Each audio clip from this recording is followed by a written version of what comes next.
Hi, I'm Wes Allen with DM Tales. Page has passed. I have no voice. It's cold outside, and the Sunday morning snow is really beginning to get on my nerves. Thankfully, I've got coffee to warm me up and set my brain to working. These are some random TTRPG thoughts, probably with lots of name drops. Let's roll it.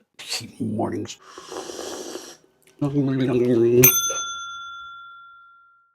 I had the privilege of interviewing both Frank Mentzer and Darlene at the Page interview booth, which was wild. Frank has stories, and Darlene is one of the most hysterical people with whom I have ever spoken. It was a great time.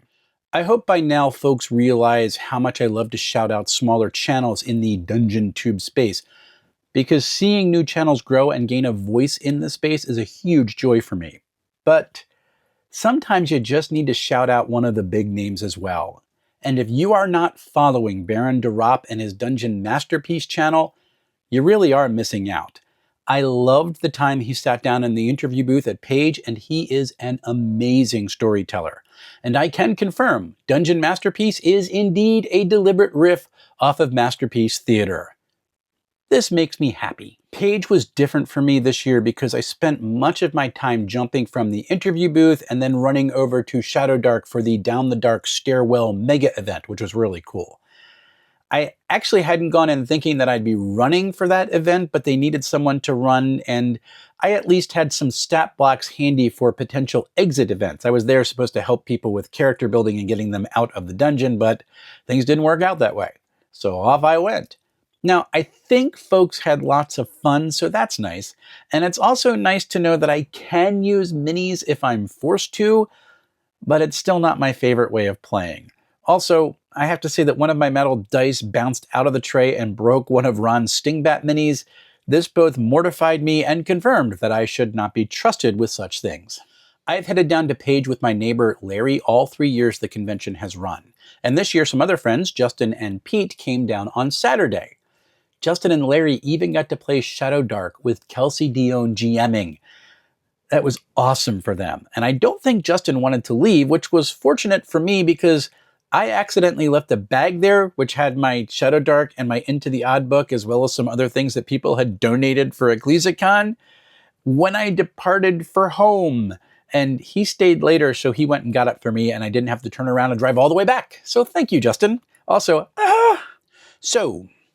Trump is threatening to take Greenland over, partly because he got snubbed for the Nobel Peace Prize, and he wrote a letter to Norway's prime minister in which he reiterates his demand for Greenland and makes that part of the reason why he's so angry about things. Here's the thing, though. Greenland isn't part of Norway. Greenland is a self-governing part of the Kingdom of Denmark. Can someone please explain how this delusional and dangerously incompetent person is the President of the United States? He's also putting active duty soldiers on standby to be deployed to Minneapolis.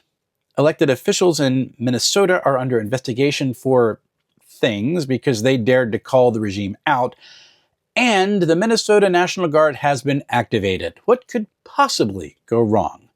Of course, at this point, I'm thinking that maybe the regime wants things to go wrong. And there are reports that Philly is the next target, and if that happens, it might be the first time since the Red Army team played the Broad Street Bullies that out-of-town sports fans are cheering on Philadelphia's unchecked response to out-of-town threats. This is the city that chased a group of Proud Boy idiots out of town after the 2020 election. That was before they all got their wannabe soldier cosplay outfits and masks from ICE. I foresee a mass surge here going splendidly.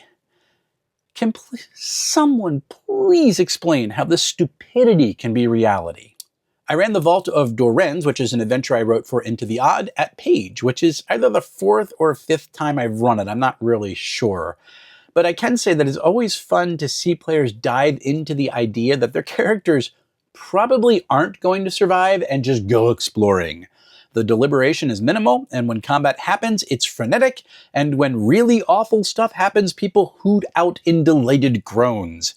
I was kind of bummed that they missed the underground lake, though, because that is always a blast. For me. I mean, the characters tend to run away screaming for some reason.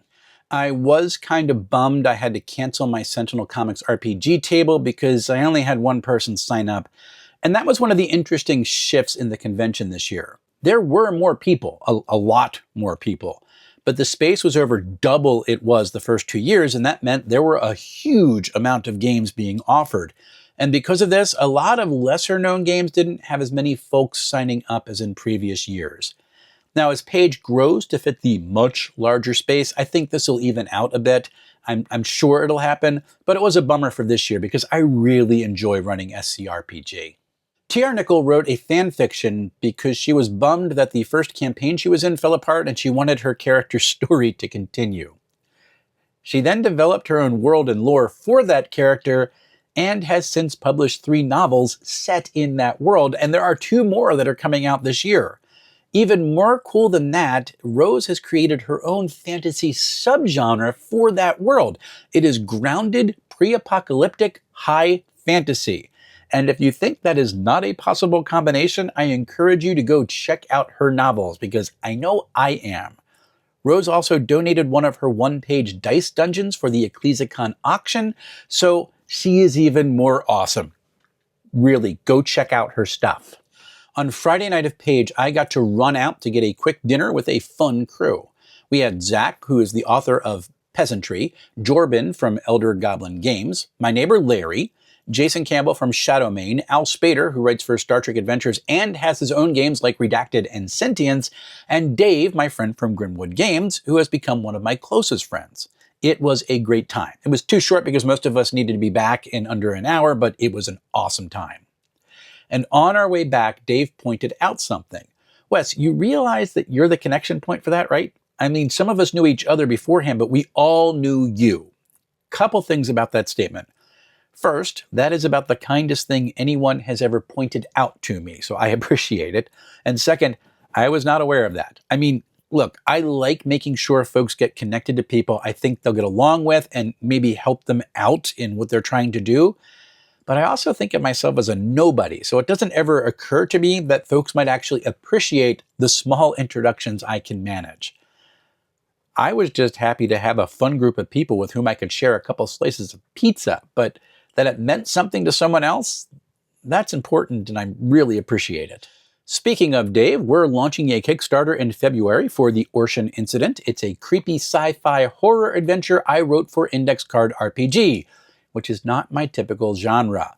Now, I ran it for Dave at PAX Unplugged, and he's run it several more times for a couple of different systems, and we're kind of excited to get it into some more hands. So if you're interested, you can sign up to be notified right over there. Okay, I need to find some time to record and edit my physical product video for Star Trek Adventures.